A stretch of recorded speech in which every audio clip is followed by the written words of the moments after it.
In Shul this week, we'll be reading Parshat Shmot, the introductory Parsha to Sefer Shmot. Sefer Shmot is unique in many ways and is also chock full of so many different ideas.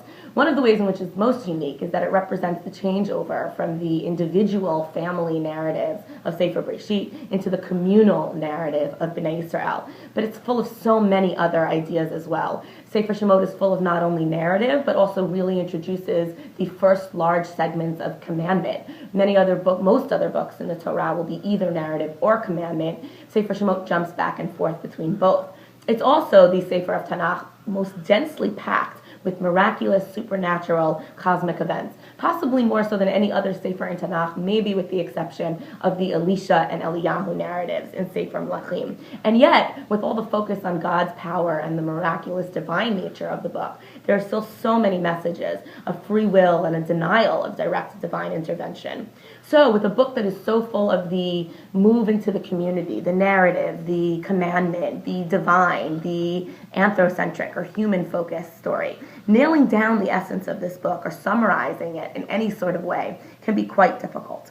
What I'd like to do is, when a book gets confusing, sometimes the best way to kind of look at it in one direct way is to search for patterns within the book, ways of structuring or clarifying the text in a way that is clear and that is not just a jumble of ideas. What I'd like to do with you today is look at one small literary pattern that appears in the beginning of Sefer Shemot that I think is quite elusive, kind of woven into the narrative, and you don't really see it. But when you look at it, it's very obvious and very interesting.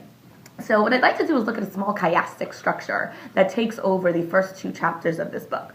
A chiastic structure is a literary, artistic narrative in the text that follows the structure of A, B, B, A, or a similar concentric structure, which follows the pattern of A, B, C, B, A. This is most prominent in biblical literature, in biblical poetry. So, for example, in Tehillim, Parak Aleph, Pasuk Vav, Yodeya Hashem derech tzadikim, v'derech rashaim toved.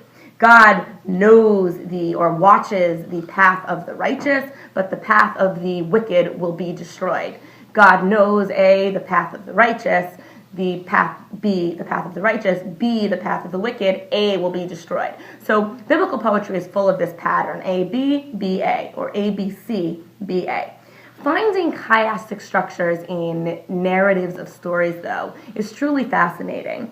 And let me show you one that appears in Parakim Aleph and Bet and show you why finding the structure not in poetry but in narrative can be so interesting.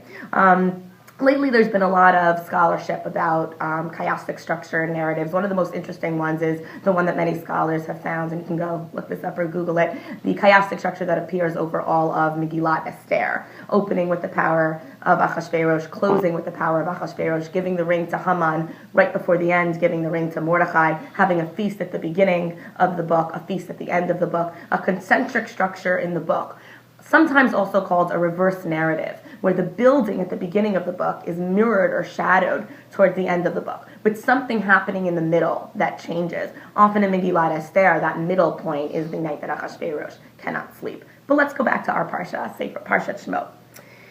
Parak Aleph has a clear structure of three plans introduced by Paro and his people in order to destroy or mitigate the power of the Jews. Plan number one is enslave the Jews. When that doesn't work, plan number two is have the midwives kill the baby boys. When plan number two is foiled, plan number three is to throw the baby boys into the river. Interestingly enough, Parak Bet is a reverse narrative, a CBA, of the three plans of Paro. How do we see that happening? Well, the very first thing that we find in Moshe's early life is that he is drawn out of the water, a foiling of plan C. The babies have to be thrown into the river at the end of Parak Aleph. We have Moshe being pulled out of the river in the beginning of Parak Bet. The second plan of Paro was to use women who are meant to nurture and help the development and birth of the baby and use them to kill Moshe. The next thing we find in Moshe's early life is that he is nurtured and nursed and helped to grow and develop by the very people, at least according to the Midrash, but even if they weren't the actual same midwives, the people who come and nurse him and help him grow are directly foiling Paro's second plan, Plan B, which was to use those people to kill the babies. Finally, Paro's first original plan, Plan A, which was to enslave the Jews, the next event that you have in Moshe's early life is his going out and saving a Jew from Mitzri. So here we have A, B, C, CBA.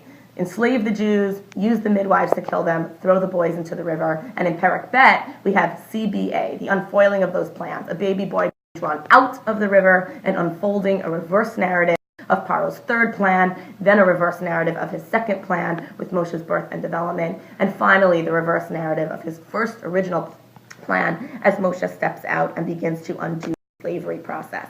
We have Moshe's early life reenacting and reversing the Egyptian decrees. The top of the chiasm, the D, the center of the chiastic structure, is Moshe's birth, where Paro's deception and Paro's plan to outsmart the Jews is reversed by the deception of Moshe's mother and sister in hiding this baby. Therefore, Moshe's early life becomes paradigmatic of what he will ultimately do in full force: breakdown of the Egyptian power and their stronghold over the Jews. Thus, the artistic structure of the narrative is paradigmatic of what the rest of the book will be about: the redemption from slavery and the Jewish move into